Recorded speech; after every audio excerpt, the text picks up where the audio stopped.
Hi, this is Dr. Thomas Schuler. I'm a spinal surgeon and CEO of the Virginia Spine Institute. I want to talk to you about the use of proper protective gear to help ourselves prevent infection.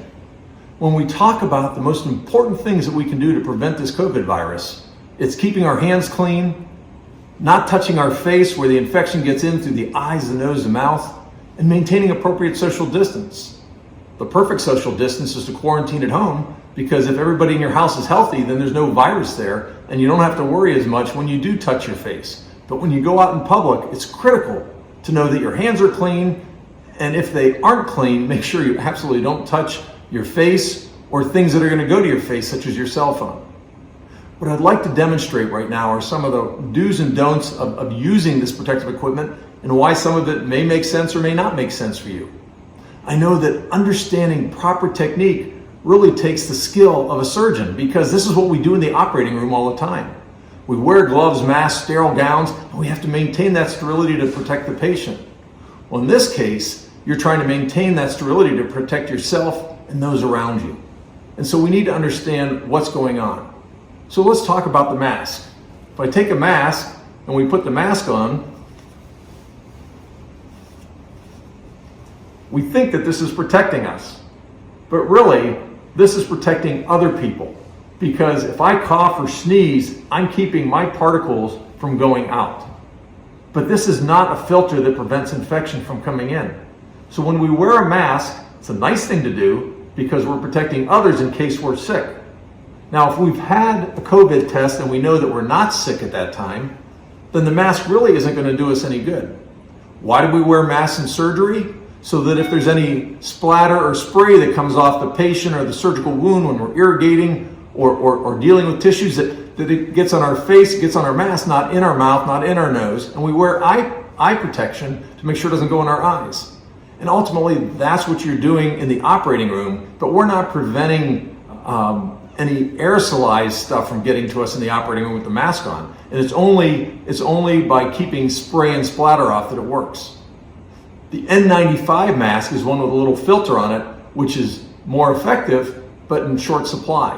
Those are critical for people that are working closely with the patients that are very sick, that are coughing and expelling a lot of particulate, a lot of droplets into the air. So for them, that's critical. But for most of us, people are not walking around extremely ill, they're not coughing on us, and if we maintain social separation, then we should be fine. There's a lot of studies coming out talking about the aerosolized particles, saying that they may infect people. But in reality, we don't know if there's enough viral load in those to do it, and a lot of it is more scientific research than practical knowledge.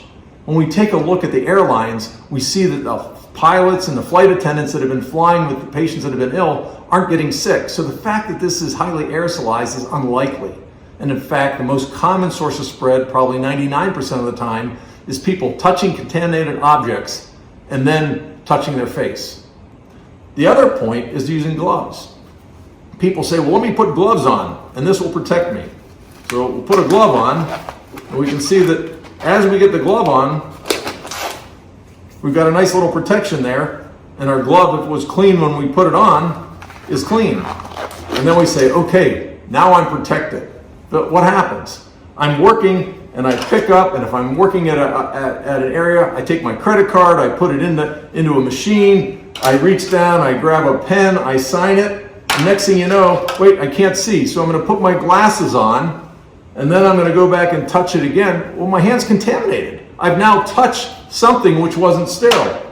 Or after going to the grocery store and picking up items to buy, like Purell, if you can find it, you touch it, you've now touched something that was touched by other people that you don't know if it's contaminated or not. And oh wait, the phone call came in. So now I get a phone call. And I've touched this with my gloved hand, which is now contaminated, and I'm transferring it straight to my face. So the gloves only work if you're doing a dirty activity and you remove the gloves immediately. Now, if I'm actively sick, then maybe the gloves may help with some of my viral shedding as I touch other things. But ultimately, it's that cross-contamination that really makes gloves ineffective in most situations. So for me, in my exam room, I will use gloves to examine patients with a mask on, and then I will remove the gloves immediately after I'm done. and throw them away. And then that means that my hands now are protected. And if I'm at all concerned, I get my bottle of Purell, put a little dab on, it doesn't take much, and I rub it around. And why? Because the virus is extremely susceptible to the alcohol in that. 65% alcohol denatures the virus protein and it becomes ineffective or incapable of causing an infection. So if we use good technique, that's what matters most. The mask is nice in close contact. The gloves, if you're doing something dirty, such as pumping gas, using it while you're doing there, as long as you don't cross-contaminate. For people that are not experienced in surgical techniques, preventing cross-contamination is very difficult. And wearing masks, if you're not used to wearing masks, can be very problematic. I know that I see many people wearing masks improperly, or they're constantly touching them and fidgeting them, which means their hands are now touching their face, and chances are their hands weren't clean. Practicing good techniques to avoid getting infected is critical, but the other important part is protecting our immune system and our natural defenses. What we need to do is find a way to help us avoid the infection from our own body, our immune system. And number one rule of being healthy, but especially in these times in a respiratory illness, is to avoid all nicotine products. Nicotine, vaping, all of these habits are very detrimental to our health. But the reason they're so bad with the respiratory virus is because they kill the little hair cells in your airway. They're called cilia. These cilia constantly move all the bacteria and virus and bad stuff out of our lungs. And if you're a smoker or a vapor, you actually impair the ability of those little hairs to move everything out. So you gotta avoid nicotine. That's critical. The second thing is you gotta exercise. You gotta get your activities going so you get your heart rate up. You work on your strength, your flexibility. And that's 30 to 60 minutes a day minimum that you wanna be doing to say, what am I doing to help boost my health? The next thing is make sure you're getting enough sleep. Not enough sleep lowers your immune response, so you really need the sleep, and that's very important, especially at these times as we're trying to stay healthy. The fourth thing is vitamins. You gotta get your vitamins, your proper nutrition. Now, if you're eating a perfect diet all the time, then you may not need the vitamins as much, but we know that these vitamins seem to help our immune system function better. And so why take a chance? It's a little bit like an insurance policy. Get the medicine, take it, and use it throughout. Get the vitamin C, get the zinc, the multivitamins, all these things to help our body fight the infection naturally. Then we talk about other things. We want to keep our hands clean, but we also have to keep moisturized. We're washing our hands all the time. We're putting antiseptics on our hand all the time. They dry out. We don't want the skin to break down and ultimately have cracks, so we got to put moisturizer on our hands. We want to avoid alcohol.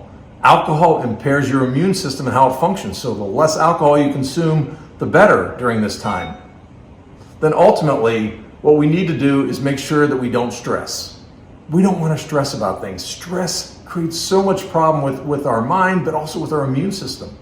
So minimizing how much time you watch the news is critical.